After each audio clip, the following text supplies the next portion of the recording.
Hello and happy Bookstore Romance Day, everyone. Welcome, welcome. I am so happy to be here with everyone today. Ooh, are you guys getting a little bit of a feedback on my end? Okay, let me. Uh-oh, hold on.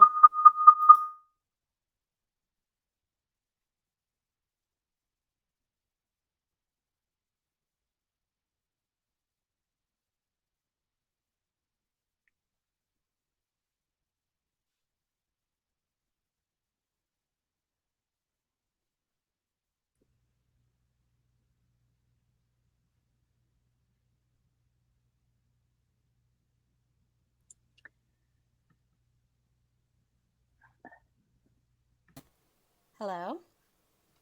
Did that fix it? Okay, sorry about that, everyone. Internet gremlins just, have to come through.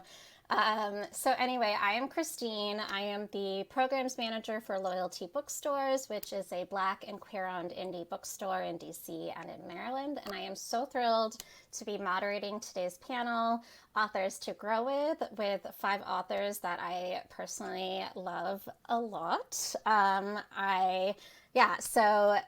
We have a quick turnaround. So I'm going to have everyone introduce themselves, tell us a little bit about your latest book or the book you feel like chatting about today.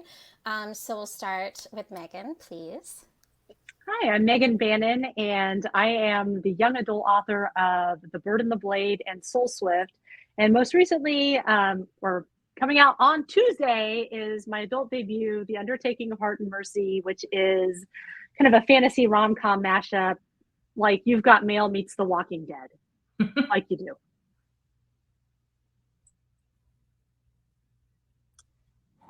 Hey, I think I'm next. I'm Ashley Herring-Blake. I'm the author of Delilah Green Doesn't Care. And before that, some middle grade and YA books, but romance-wise, Delilah Green was my first one, and then Astor Parker Doesn't Fail is coming out November 22nd, which is a Rivals to Lovers renovation show romance. I think I'm next. Hi, everyone. I'm Kasoka Jackson. I am the author of I'm So Not Over You, a fake dating second chances rom-com that came out in February, and Survive the Dome, a Black Lives Matter thriller in the pitch of internment meets The Hate You Give that came out in March. I write YA thrillers, and I also write adult rom-coms. Super happy to be here.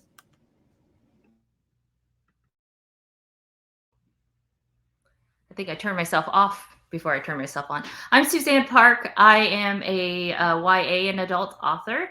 I have a book coming out actually in 2 months called The Christmas Clash. It's a YA holiday book, and it's about two teenagers. They're both Asian American. One's Korean American, the other's Chinese American. They work at the mall.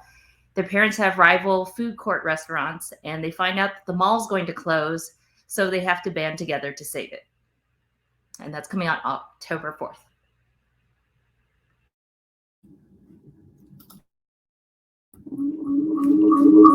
Hi, all. Oh, wow. Hang on a second. Okay, Alicia, maybe if you refresh your page, that will do the trick, and then we'll have you join us in just a second. Yes, shout out to Billy, who has been handling all of Bookstore Romance Day. We bow down to all of you in your glory and amazingness. All right. Oh, okay. Well, we'll wait for Alicia to reconnect. And in the meantime, I was thinking, I'd love to hear from a writing perspective, like how does your approach to writing change or adapt at all based on, if you're writing an adult romance versus a middle grade or YA, or does it change?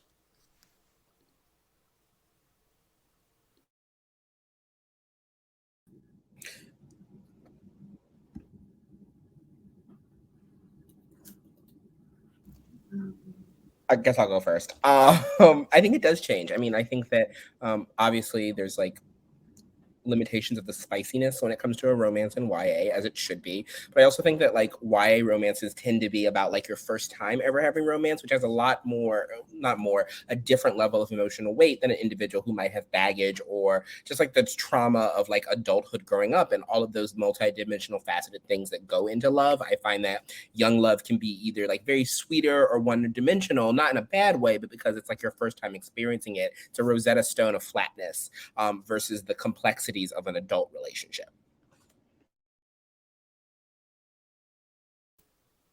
Let's just put a pin in that for a second. Alicia, I'm going to have you try to introduce yourself again, and then we'll go back to our convo about the writing approach for adult romance versus YA middle grade. Sure. Hi, everybody. I'm Alicia Rye. I have a adult romance. Sorry, too many books coming out this year. I have an adult romance coming out in October. It's called Partners in Crime. It's about a pair of exes who get kidnapped together, as one does, and they have to kind of unravel the heroine's family secrets over the course of like one wild night in Vegas.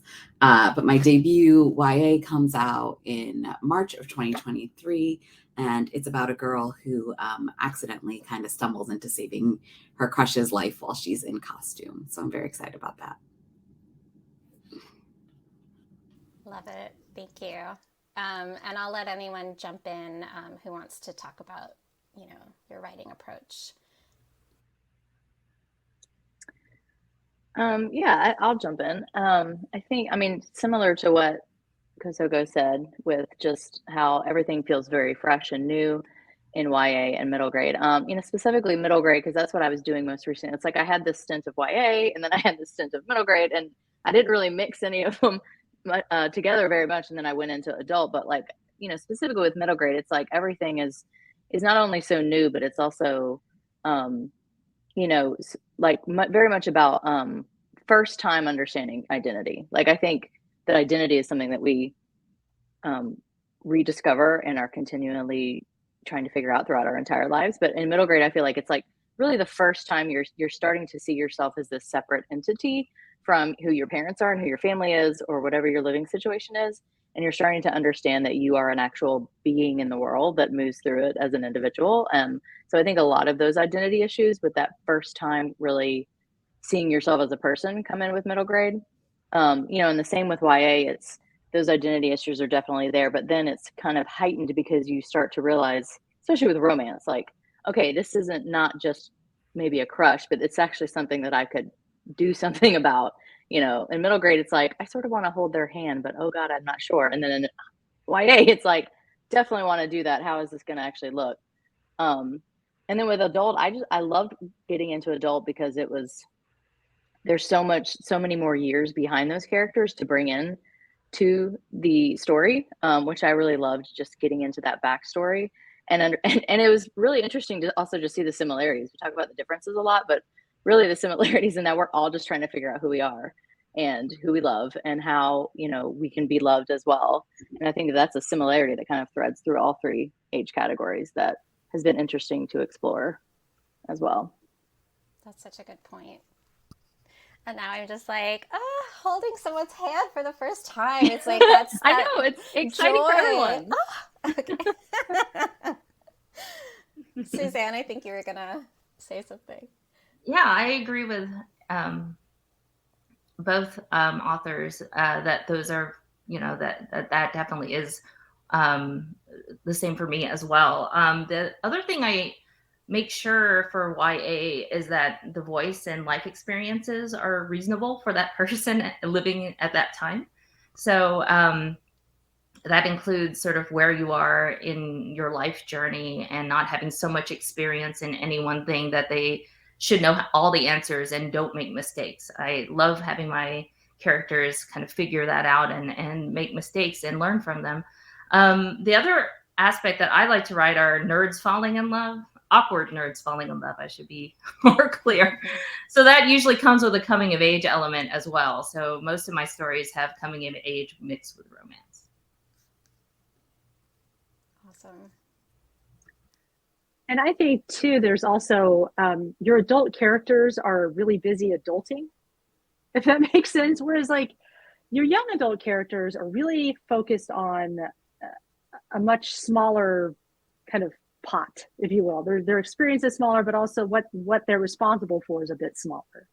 And granted, I mean, I don't want to be spoilery here. My YA is not romance. There are love stories, but like happily ever after is not my strong suit. Young adult, but like in young adult, I feel like those characters are really focused on kind of how they're moving through the world, how they're interacting with each other, this thing that they have to go through. Whereas like my adult characters, you know, are like running a business, they have a day job, they've got family to take care of, they've got to pay the bills, and like all of that is playing in the background as well. So the love story can't necessarily take their entire focus because adulting is also playing such a big role in their lives. So I think that's another big difference when you're writing adult versus writing YA or middle grade. Yeah, I love what Suzanne said about different life experiences. Like my younger brother and sister are about 17 years younger than me, and we're both, you know, we're all first generation Americans, but their life experience is so like a whole different ballpark compared to mine. And I was writing both these books kind of side by side, which I will probably never ever do again.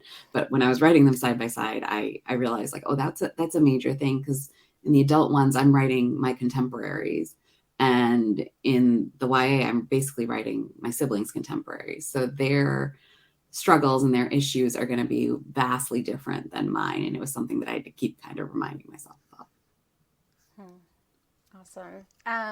Just a couple like quick craft things, and we'll do a quick round robin, like plotter, pantser. I used to be a pantser, but I think just having deadlines and turning in, like most books that I sell now are on proposal, I kind of have to be a plotter. So I've turned into someone who is very much into knowing kind of the thread of things as they're going to happen. I'm not a detail plotter. I definitely just write a big long synopsis and then go from there, and it all changes by the time I actually get to that point in the book. But just having kind of a blueprint, I found that I really like it. That used to terrify me, but now I have to have it. I can't write a single word without it. I'm a pretty big plotter. I also sell on proposal, so I have to do major plotting, and like Ashley, mine are like 12 pages long, so I do very, very granular. So I'm pretty deep into that. They usually adjust about like 15-20%, and I welcome that, because I kind of find that having a complete outline that's never going to change makes it boring to write the story. I like to give myself the freedom to be able to like explore and find how these characters differ from when I'm thinking about them versus when I'm actually writing them. Sometimes my editor is not as okay with that as I am, but we try. Yeah, I want to be a plotter really, really badly. And so I do sell on proposals. So I do very detailed synopses and send those in. And then I change probably about half of it by the time my book comes out. Because, you know, you write yourself into a corner sometimes and you have to change everything to get yourself out of it or figure it out. So, but yeah, I start every book very optimistic that I'm going to stick to whatever I said I was going to be about. It doesn't always work out. It usually doesn't work out. I mean, it works out. It works out, but it doesn't. Process. My intentions are probably better than the right. execution.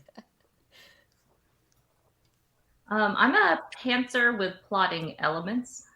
because it's that's come a long way though. I used to be a full pantser, and now I plot a little bit, and by that I mean I know what my inciting incident will be. I know what I need to do in the midpoint to not make it boring. I know the climax and the black moment and the ending. So I have the stakes there. I just don't know my way there. But I think that's enough for me to at least get started. And then usually, sometimes I have to turn in a synopsis or a pitch that kind of looks like a summary. And then I usually go with that and use that as sort of the shell. And then I fill the rest in. Yeah, Suzanne, that's very similar to what I do. I call myself a plantser. You know, and I think I usually know like the inciting incident, and I know how it ends, and I know like maybe 3 or 4 scenes in the middle. And then, like, I call it the spine. I like that you called it the shell. But that, it's kind of figuring out what fills in the rest of that. I don't know. But I'll write the synopsis anyway.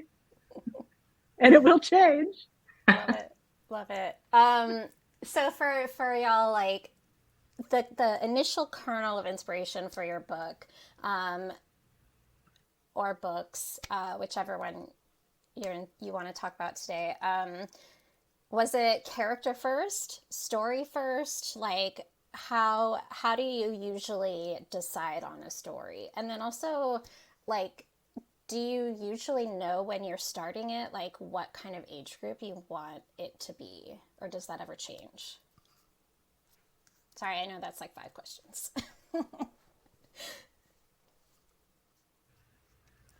I could go first this time. This book, The Christmas Clash, was written on proposal. It was a book that I think the publisher had said, would you be interested in writing a holiday book? And I know personally that there are not many Asian American holiday stories out there. So I said, I will take on this challenge. At the same time, I found out that my local mall that I grew up in was closing. And so that made me feel all nostalgic and sad. But they ended up actually getting bought to a developer, and now it's still there. So there's a happy ending to that. And then I thought it would be just fun to write a mall holiday rom-com. So that's sort of how I ended up where I did. As far as just sort of how the story came about, I think I actually had kind of an idea in mind, but I really had never ever written a book about like secrets or family secrets. And this is the first time that I actually tried to put that in and make that sort of the essential part of the story. So that's what actually made this story complete, because I really wanted to see how that could work with two rivals families, interacting, and they have this grudge, and then what is causing all of this friction between the families. And that was a lot of fun to write and do for the first time. So the undertaking of Heart and Mercy began with a photograph that I came across on Pinterest, and I never could find the source. I think it's a Steve McCurry photograph, but I don't know. But it's a picture of a dog, like a boxer, sitting on a chair outside. And behind him is a big sign that says, it's like an advertisement, and it says, we can send a dead body anywhere, anyhow, anytime. And there's like exclamation points. Like, it's a real jazzy, happy sign with like phone numbers that you can contact if you need to send a dead body somewhere. And that blows my mind, because that exists in reality. I don't know where it is, but it's like, wow, like in what world do you need to advertise the fact that you can send a dead body somewhere? Because obviously people need to send human remains to other places all the time. I've had to do that. And it is an important service. It's just the advertisement part that really got me. And it was so jaunty with the exclamation points. And so I started to kind of think about what kind of world do you need to advertise that service? Like, there really must be many dead bodies that are far from home.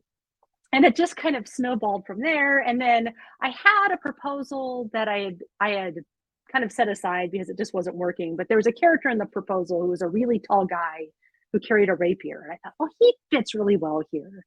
And also in that story was kind of a secret, anonymous pen pal romance with obnoxious talking animals that deliver the mail. And I'm like, well, I think that could go here too. And mind you, I was writing this like in March of 2020.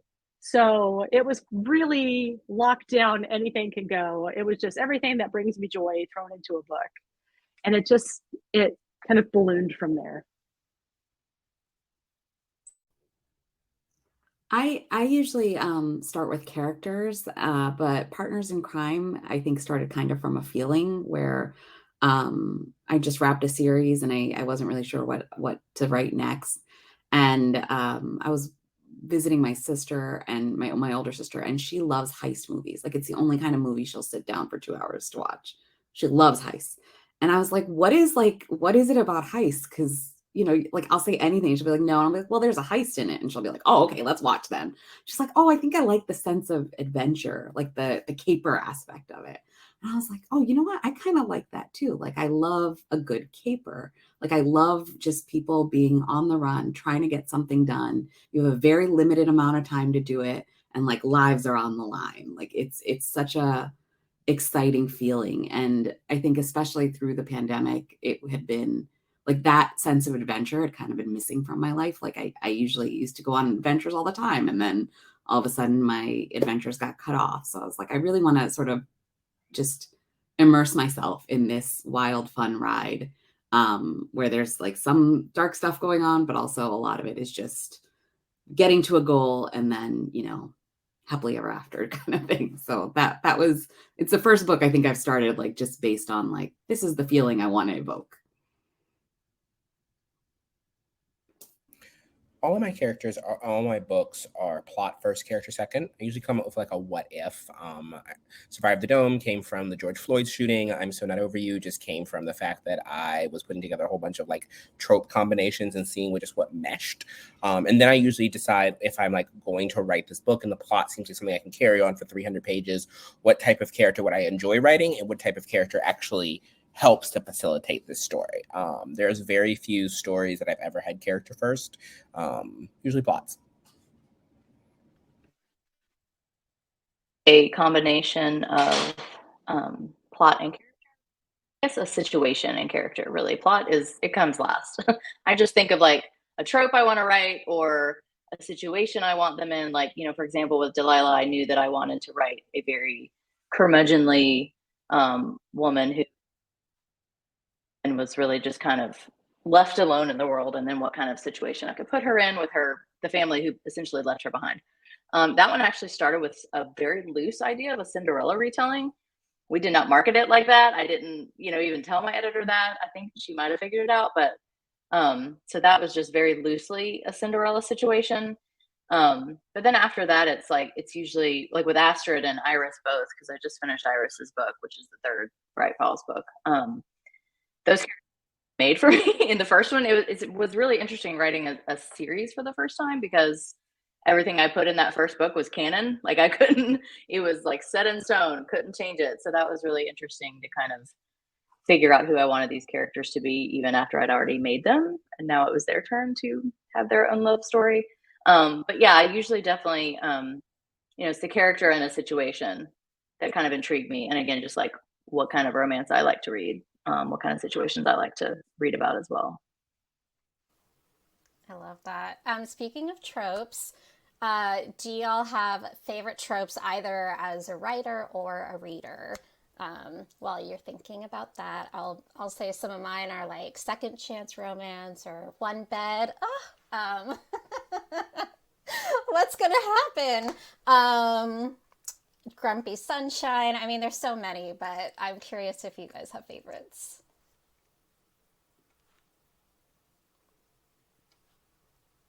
Sunshine. Sorry, go ahead. Grumpy Sunshine is definitely one of my favorite tropes. I always love only one bed. I really love only one bed, kind of inverted. Like there's not only one bed, there's actually two beds.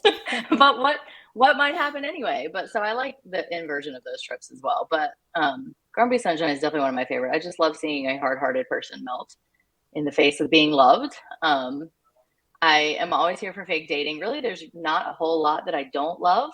I used to think I didn't love the whole love transcends space-time continuum kind of trope, but then I read a short story in an anthology that I edited with Becca Potos, and that story, it was by Rebecca Barrow. If y'all know her, she's an amazing writer, and that just was absolutely an amazing story. So I'm like, okay, I'm here for all the tropes, really.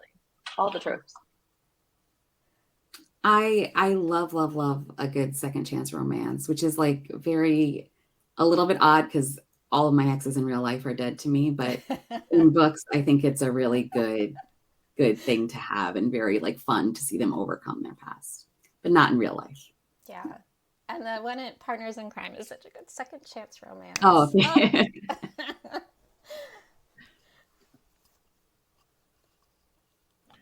I love Grumpy Sunshine. I'm also really big on office romances. I think this is because I have spent too much time at work and I define my value in this society based on the capitalist output that I provide. So that's probably that. But yeah, I would say those are probably my two. And I really do like soulmates, fated lovers, and things that have light science fiction or fantasy. That's a big one to me. Definitely. I was Kosoko. I love the office romances, and then I like writing the rivals to lovers or enemies to lovers. But I wrote my first, or I'm almost done with the second chance romance coming out next year on the adult side. And that was my first time writing second chance, and I really enjoyed writing it because I had both timelines kind of to work with, and that was the first time I've tried that. You'll see this trend of mine of me just trying new things and winging it as I pants my way through every book. So I really enjoyed writing that one. So I hope to do that one again. Nice. I'm all for winging it. Let's do it. I feel like my favorite trope depends on what I'm writing, because I've written forced proximity, and it's like, God, I like this. This suits me. I'm feeling this. I like this. And then I'll write enemies to lovers. I'm like, no, this. And I think right now I am writing my first ever friends to lovers, and that is so much fun. I'm having a blast because like they've already got all that history and they already know each other cold. They're best friends, and it's fun. They're fun to write. They've got their own in jokes and everything. Mm-hmm. So I think it just depends on what I'm writing at the moment. Yeah. I love that. And I think like the joy that all of you in particular, and like romance as a genre, but for all 5 of you and your books, like the joy comes through, and like the joy you feel when you're writing the book like really comes through for the reader. And I know for me, and I'm sure for everyone who's here, like your books have brought so much joy into my life and into readers' lives. And I'm curious if there's something that's bringing joy into your life right now that you would be comfortable sharing with us, big or small. I can go first. As many of you know, we're gonna do a tour. I got a new puppy. And so Yay! she's down here sleeping, and she brings me joy. Her name is Oh. Artemis. And then I'm also babysitting my boyfriend's puppy Oh too, my goodness. who is Archer. And so they are bringing me a lot of joy. Oh my gosh. Oh my gosh. So You know cute. what? I actually came to this panel today thinking, I wonder if there's some way I can get this conversation to talk about Kosoko's dog. Because I've been fangirling your dog on social media. Like, the dog is so cute. I did it just for you.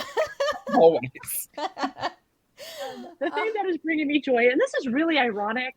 I mean, here's the thing. Like, I'm the worst romance writer ever because I love tragedy. I love tragedy. I want my heart to be ripped out and thrown against the wall, and then for someone to step on it. That's what I love. And so I've recently been watching Mr. Sunshine on Netflix, and I am obsessed. I'm obsessed. Everyone needs to go back to wearing top hats again. Mm-hmm. And all the yearning and the longing and the stomping on my heart. That is bringing me such joy right now. K-dramas are so good for that. I'm just happy that in-person events are happening. That's like, I released my first book straight into the pandemic. So it was April 2020. And that was the first week that bookstores were closed. And so it was just a weird time to be an author. And so the fact that 2.5 years later, I'm able to just go to a bookstore and do in-person conversations with other authors. It's just, that has been a huge win for me, just to see readers and people excited about books like in 3D. That's the best. Absolutely agree. Well, our wedding is in October, so it's like less than 6 weeks away. The wedding is not bringing me joy, but the marriage will bring me joy. I'm focusing on that. But this past week we decided, because there's like really weird wedding toppers out there. Especially like, I don't know if you ever Google wedding toppers, there's some weird ones. So we were like, what can we do for a wedding cake topper? So we decided to go to the Funko store here in Hollywood, and we got custom Funkos made of us. And they're really, really cute. Like my fiance is really into Funko Pops. I was like, whatever, he really loves them. But I also got my first Funko Pop, which is a little dinosaur from Jurassic Park. So, all of that is making me very happy. I love it. Thank you.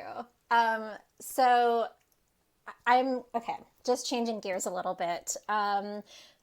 When y'all are doing like research for your books, what's your research process like? And like, is there anything that you wish had made it into your book but didn't for whatever reason? But this is the time for that research to shine because you can talk about it here today.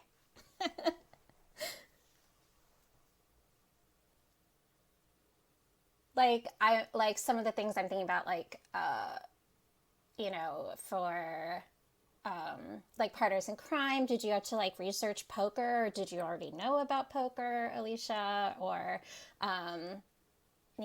So I didn't know anything about poker, but my fiance is like a really big poker player and loves the game. So he like any mistakes are entirely his because he helped me a lot with those scenes. But I did randomly like I'll go down very deep research holes for absolutely no reason other than because I can't focus on whatever I'm doing. So I learned a lot about explosives.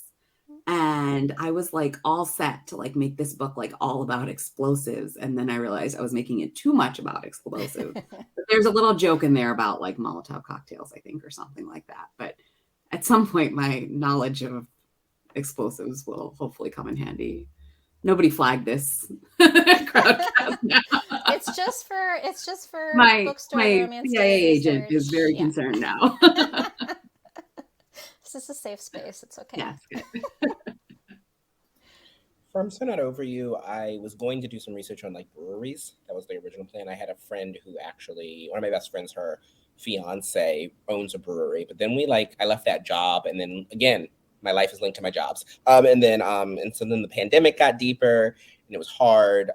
So like that was some research that I tried to do just like from watching a lot of YouTube. Survive the Dome didn't really have much research. I'm from Maryland, not that far from Baltimore. I'm obviously Black. I know it's a shocker. So like it was pretty like easy to be able to do that. And then like just to like manifest it, there's another proposal that I'm working on where I am actually probably going to be flying to St. Petersburg and London for research. So that's actually like some cool research. Exciting.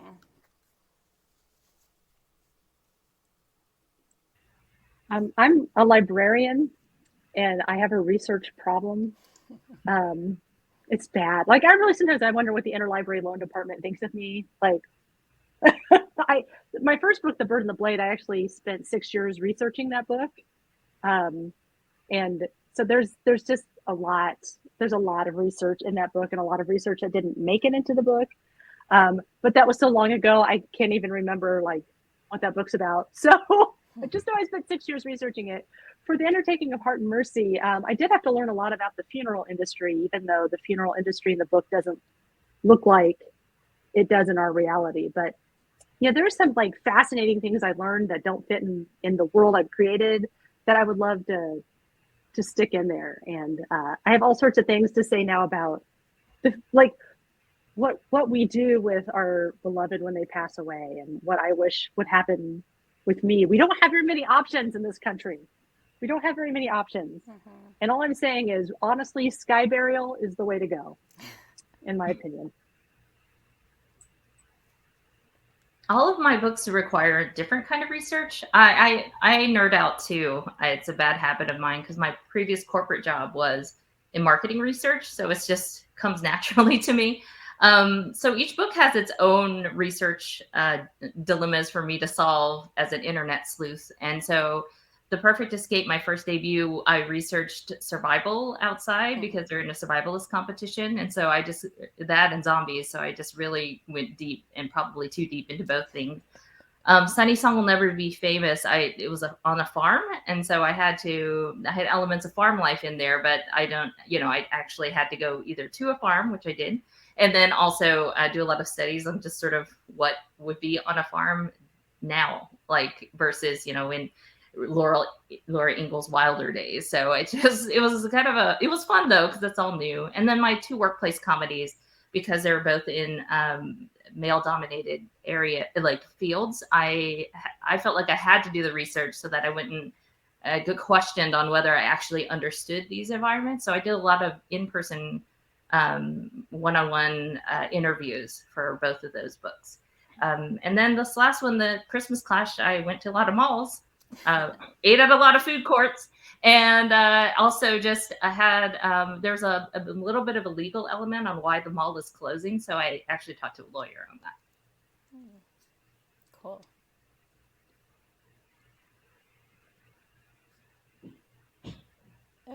Booksuit. So I think your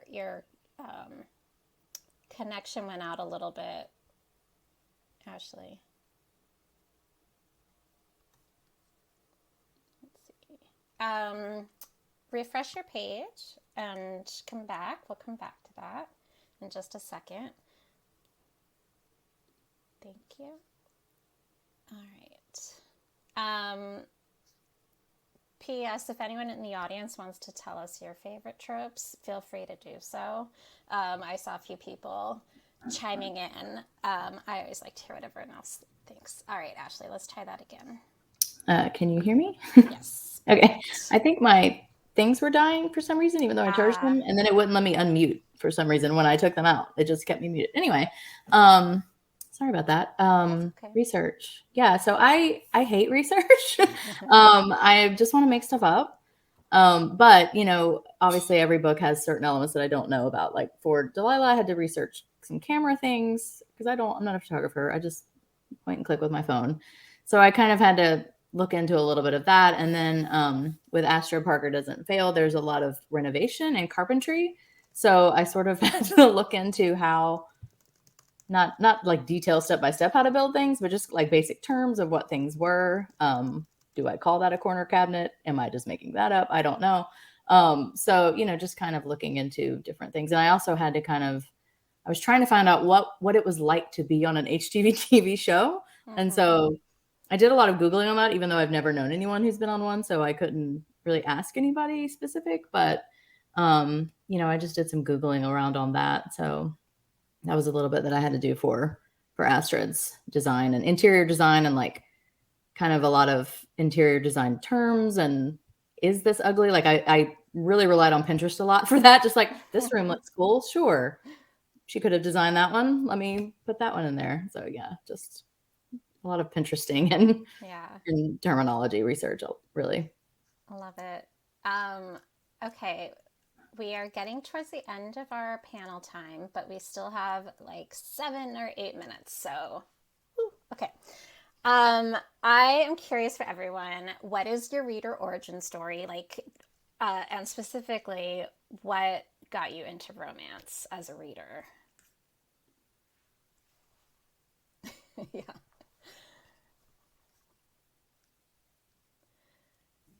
I think I was like, the library was my babysitter after school when I was like, I just go there after school because my mom and dad both worked a lot. And so I'd go sit there and I'd walk the stacks. And I think I was like 12 or 13, like way too young probably to be walking the stacks alone. And I saw like a naked, like half naked man. And I was like, this seems like fun. It seems like a good time. So I picked it up, and this was like, pre-Tumblr and all that. So this is all we had. And so I got into that. And then what I really loved about it is, I was diagnosed with ADHD later, but like obviously the signs were there that I couldn't focus on any one thing really. And so romance was one of those genres where you could have almost anything. Like you could be in the future, you could be in the past, you could be in the present, you could be paranormal, it could be, anything your heart desired. And so I really loved the fact that I didn't have to just settle for it. Like it was just all about the relationship, and that could be in any setting. So it allowed me to kind of, I think, widen my worldview more than what I had. And it was really, really exciting. And I just started, really young, and I just kept reading forever. Love it. My reader origin story started with a book I read in the 3rd grade called My Friend the Monster. And I think it was my first fantasy book I ever read, and it was the first time I really connected to a story. And I think that helped me become a fantasy reader. But I think fantasy is also what helped me become a romance reader, because eventually I made my way to stuff like Howl's Moving Castle. And is there a better love story than Sophie and Howl? I don't think so. So I did a lot of romance through fantasy.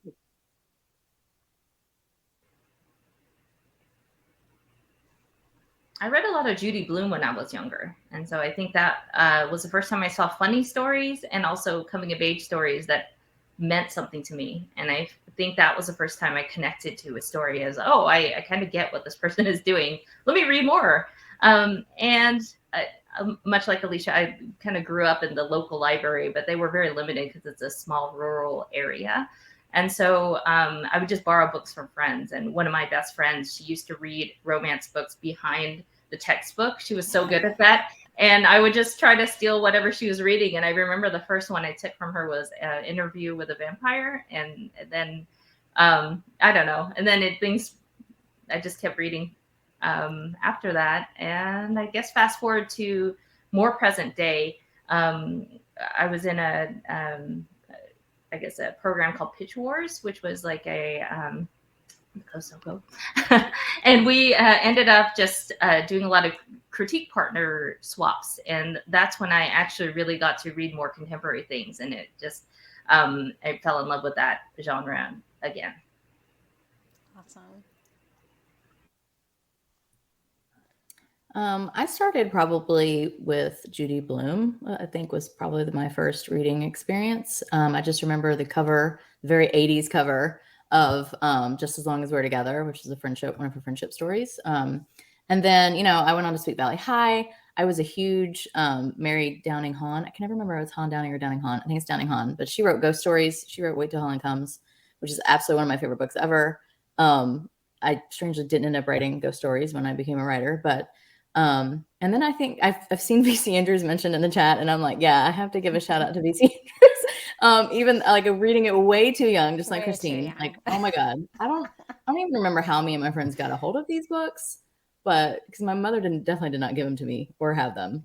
But yeah, I think and I think those were honestly, disturbingly, my first experience with sex, like in books, which I think that when I got older and I started actually reading romance, it had like, oh, sex doesn't have to make you cry, in a book. So like with VC Andrews, it's just bad. It was just bad. So finally got into some actual romance, because VC Andrews is not romance, obviously. But Right. yeah, I think honestly, I think it was a lot of YA that actually got me into just loving love stories again as an adult.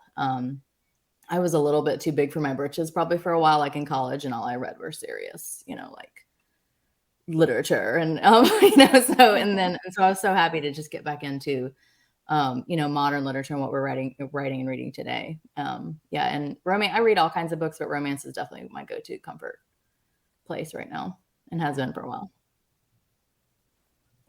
I read a lot of fantasy when I was younger. The Bartimaeus trilogy was a big series for me that really got me into reading, and also the Pendragon, like 10-book series, was like one of my favorite series of all time. I didn't read a lot of romance when I was younger, but in high school, I really fell in love with Maria Snyder's The Poison Study. It's one of my absolute favorite fantasy series. And then I watched a lot of TV shows that had elements of romance. I watch more TV than I read, which is probably a problem, but Rose and the Doctor's romance line in Doctor Who was really formative for me about like the romance that I write and the type of entertainment that I enjoy. Completely agree. Okay. We have one last question to wrap up our day. Just this panel, because there's a lot more amazing panels happening for the rest of the day. So be sure to tune into them. Either who is your first bookish crush, or who is your current bookish crush? And I'll go first to start us off. Gilbert Blythe and Claudia from Babysitter's Club. I am a bisexual disaster, so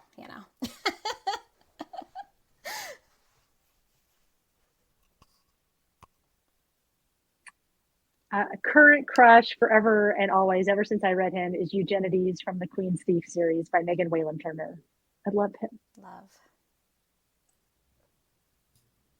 I'll go back to my childhood and say Frank Hardy from the Hardy Boys. He was very responsible, and I liked that. Current crush is the Corinthian from Sandman. I know it's dark. Book crush back in the day, because I was 14, 15 when I read it, was Emmett Cullen from Twilight. I think probably I wrote Pride and Prejudice pretty early, and I'm just gonna say Lizzie and Darcy. Can I just say both of those? Totally Bisexual fair. disaster again. Yeah, just give me a smart-mouthed woman and a guy who's a little just total melts in your mouth, kind of softy inside. That's what I'm all for.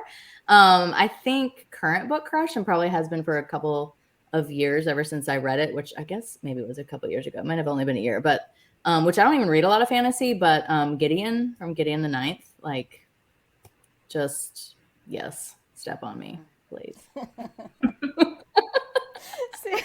Suzanne, how about for you?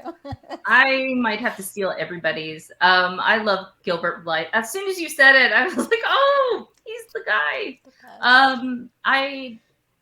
I don't know. I couldn't choose in Twilight, so I don't know which one. And present day, I would say it could be Helen Huang's Kiss Potions lead. And I'm for blanking on the name all of a sudden. And then also Emily Henry's Gus. Love it. Well, I wish we could talk a longer time, but Michael. Seriously. That's the Michael. Name. Yes. So good. Seriously, y'all, hit the buy the books button, or you can go to Bookstore Romance Days bookshop page to get all of these authors' books and other books from other authors participating in the panels today. This has been such an absolute delight. Thank you all so much. Happy Bookstore Romance Day, everyone. Thank you, Christine. Bye. Thank you, Billy. Thank